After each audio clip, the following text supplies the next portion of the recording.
Please paratha. आज कैसे हैं आप लोग? आई होप आप सभी अच्छे होंगे, स्वस्थ होंगे और मेरे स्टोरी लाइन को एंजॉय कर रहे होंगे। तो जो कोई भी मेरे चैनल पर न्यू आ रहे हैं, प्लीज मेरे चैनल को लाइक शेयर सब्सक्राइब करना मत भूलिएगा।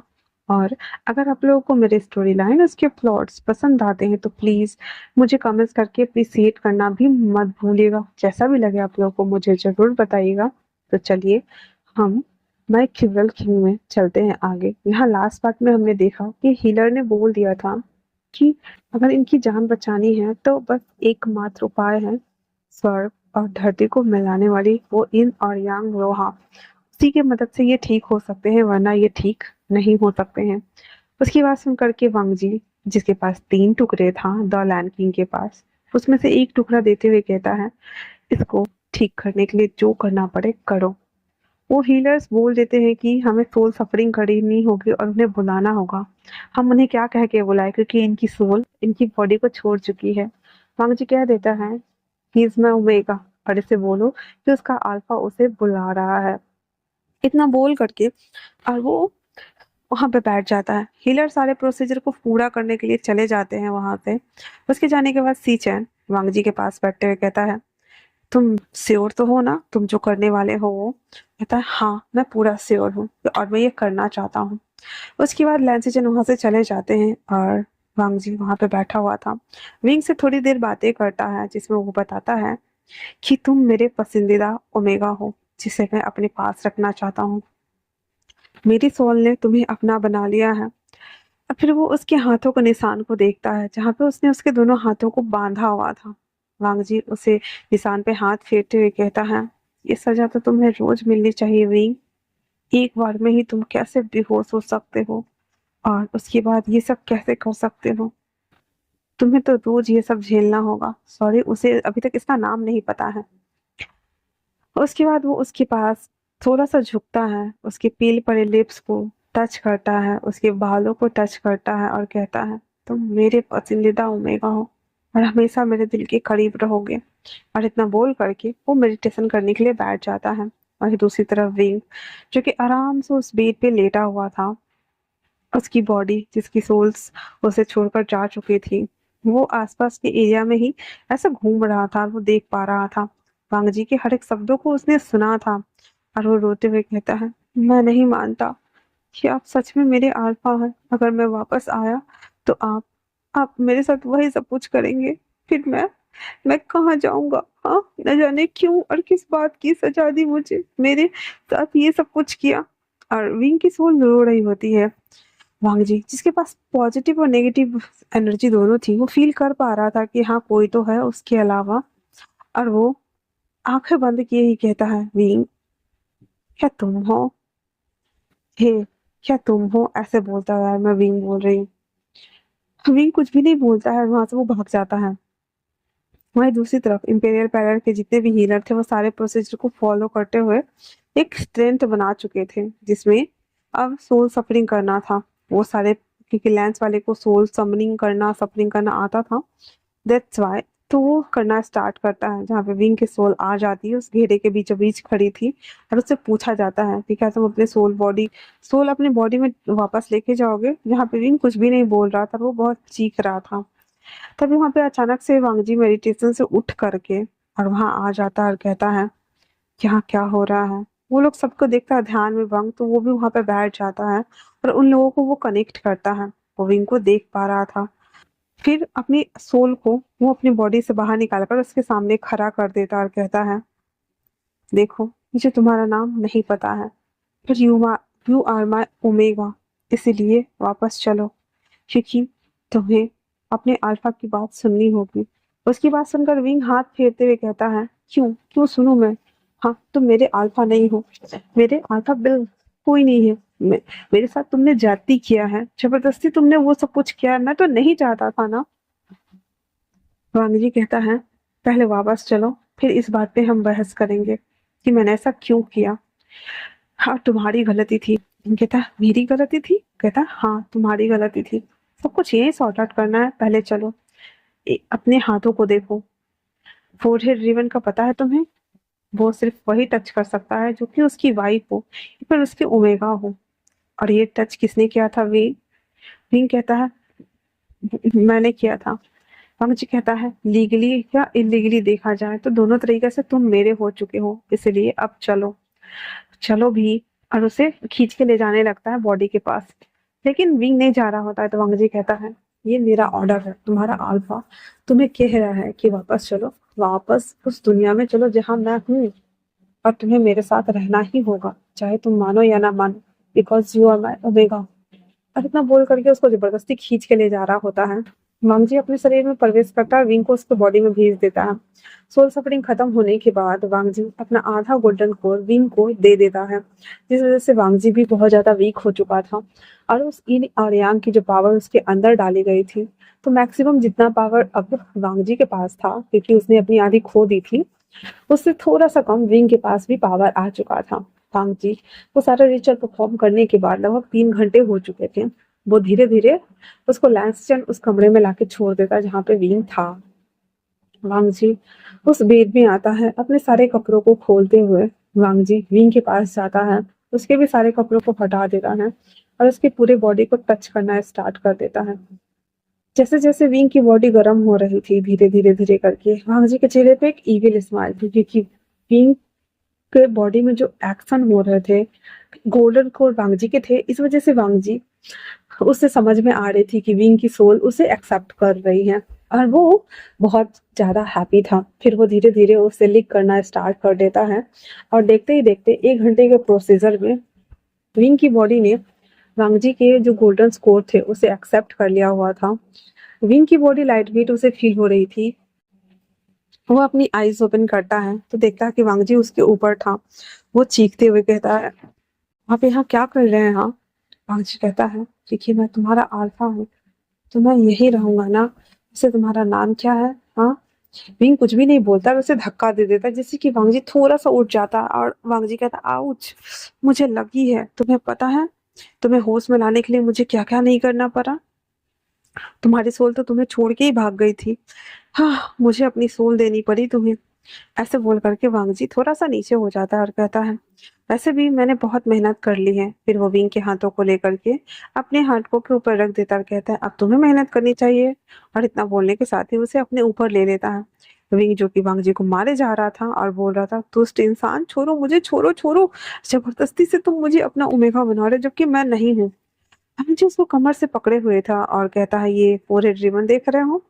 और वो हाथ में एक हाथ से पकड़ के उसे दिखा रहा होता है, कहता है फोरहेड रिबन जो मेरी फूरन होगी बस वही छू सकती है। फिर उस दिन तुमने इसे छूने की गुस्ताखी क्यों की विंग? बताओ मुझे। विंग एकदम शॉक और कहता क्या कहा आपने? कहता हाँ। क्या तुम्हें यकीन नहीं है? ठीक कल किसी से भी पूछ लेना जो भी लैंस के हैं, या तुमने अदर्स को देखा है बांधते हुए? यहाँ पे जितने भी लैंस है ओनली फॉर वही बांधते हैं ना। विंग को याद आता है कि हाँ यहाँ पे बहुत सारे बीटास और अल्फाज और भी लड़कियां लड़कियां हैं जो नहीं पहनते हैं, सिर्फ लैंस कबीले के लोग ही पहनते हैं। वो अलग ही शॉकिंग जोन में पहुंचा हुआ था और कहता है क्या बकवास कर रहे हैं, ये झूठ है। वांगजी वापस से उसे लेता है और उसके हाथों को बांध देता है और कहता है यही सच है, और फिर उसको उठा के बिठा देता है। अब वो कपबोर्ड से ना टिक के बैठा हुआ था। फिर वांगजी थोड़ा सा झुका हुआ था बेड पे और उसके दोनों पैरों को स्ट्रेच कर रहा था, तो विंग कहता ये आप क्या कर रहे हो? कहता वही जो तुम सोच रहे हो। और धीरे धीरे उसके पैरों को स्ट्रेच करके और उसको लिक करना स्टार्ट करता है, क्योंकि विंग एक ओमेगा था तो उसके बॉडी पार्ट्स भी एक ओमेगा के जैसे ही थे। विंग सिसकारियां लेते हुए चीख रहा था और कहता ये बकवास है, हटो दूर हटो, ये बहुत गंदा है। पर वांगजी अपना काम कंटिन्यूअसली कर रहा था। थोड़ी देर बाद विंग जो कि उसे प्लेजर फील होने लगा था, एक तो वैसे ही उसकी बॉडी लाइट वेट फील हो रही थी, ऊपर से वांगजी के इस तरह से टॉर्चर करना उसे अच्छा लग रहा था। और वो जैसे ही सिलेक्टिव साउंड्स निकालना स्टार्ट करता है, वांगजी उसके टांग सहित उसको खींच के और उसके ऊपर आ जाता है, और फिर वो धीरे धीरे उसके साथ वो सभी थिंग्स करना स्टार्ट कर देता है। उसके बाद ज्यादा नहीं घटा, वो दौरान बाद ही रुक जाता है और उसको होल्ड करके सोया हुआ था और कहता है आज से, अभी से तुम इस कमरे में रहोगे। विंग कहता है पर ये तो आपका राजशाही पैलेस है ना, तो फिर मैं यहाँ कैसे रह सकता हूँ? भंग जी कहता है इसीलिए तो कहा मैंने कि तुम यहीं रहोगे, बाहर नहीं जाओगे। यही से सारे चीजों को देखना, ऑपरेट करना, बाहर क्या हो रहा है वो तुम्हें जानने की जरूरत बिल्कुल भी नहीं है। तुम सिर्फ यहीं हो और मेरे लिए बने रहना, ठीक है ना? उसकी बात सुन करके विंग कहता है, आप बहुत दुष्ट हैं। मैं एक नॉर्मल सा साधारण सा इंसान हूँ और आप मुझे इस तरीके से बंदी बना के नहीं रख सकते हैं। आपको पता है ना आपके हरम में बहुत सारी। तो वंग जी कहता है यही कि कॉन्क्यूबाइन है और कोई फूरन बनना चाहती है, कोई कुछ बनना चाहती है। तुम चिंता मत करो, उन्हें जो बनना है बनने दो। तुम मेरे ओमेगा हो और यही सच है। और इतना बोलकर उसके फोrehead पे वो किस करता है। उसके बाद फिर वांगजी और विंग दोनों सो जाते हैं। अगले दिन उन लोगों की जाग होती है जहाँ पे विंग सोया हुआ था। तभी वांगजी उसके लिए दवाई मंगवा के रखा हुआ था हिलर से बोल करके, क्योंकि इतना सारा प्रोसेसिंग हुआ था तो उसे दवाई खानी थी। और फिर वो वांगजी खुद टॉवल रैप करके विंग की पूरे बॉडी को वो सोया हुआ था तभी रैप करके पोंछ के और उसको अपना वाला एक इनर रोब पहना देता है। उसके ऊपर कंबल से टक कर देता है और वो तैयार हो नहाने के लिए चला जाता है। जब वो तैयार हो रहा था तो विंग ना उठ जाता है और वो जैसे उठने को ट्राई करता है उसकी बॉडी में दर्द हो रहा था। वांग जी अपने सभी कपड़ों को पहन चुका था और ठीक करते हुए आता है और कहता है, मेरे बाल बना दोगे विंग? विंग कहता हाँ हाँ मैं बना दूंगा। और वो उठने को होता तो उसे उठ नहीं रहा था। वांग जी मुस्कुराते हुए कहता है, तुमसे नहीं होगा। आज मुझे शायद खुद से ही करना पड़ेगा और यहाँ मैं किसी और को बुला नहीं सकता, क्योंकि मैं नहीं चाहता कि मेरे प्रीसियस ओमेगा को कोई देखे।